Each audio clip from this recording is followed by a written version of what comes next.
Dr. Cannon, she used to talk about how important it was to be right sized. And she said, for a lot of people, they get too big for their britches. And she was like, Jess, you're going to need to learn how to fill yours up, which was the gentlest way of encouraging my sort of like traumatized self to come into my being.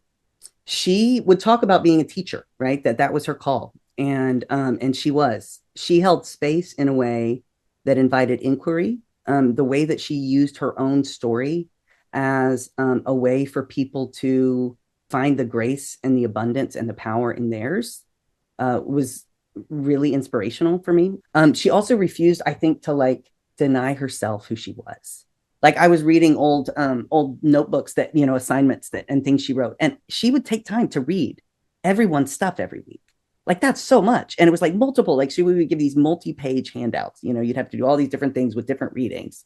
But anybody who did the work was welcome in the class. And so like you would hear these community members, like it was always there was a lovely way in which certainly with particular classes, she did a class on the freedom narratives. And so listening to a group of older Black women, like it was became this salon where because they were people in the community who wanted to work with her and brought all this wisdom. And so she had a way, I think, of just like embodying herself, in a way that I think, especially as I was looking through and unpacking layers of my own identities and being able to look at it from an intersectional perspective, it opened it up there wasn't any shame or anything like that, which was most of what I'd known, growing up. She embodied it in a way that what I now know is the core of womanist theology, right? And it's like I think one of the things that white folks struggle so much to heal from the ways that white supremacy has distorted us is because we're afraid that we're going to be punished.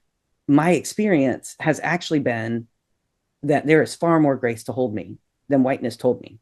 And I think that my time in Dr. Cannon's classes gave me the space to be able to like live into that.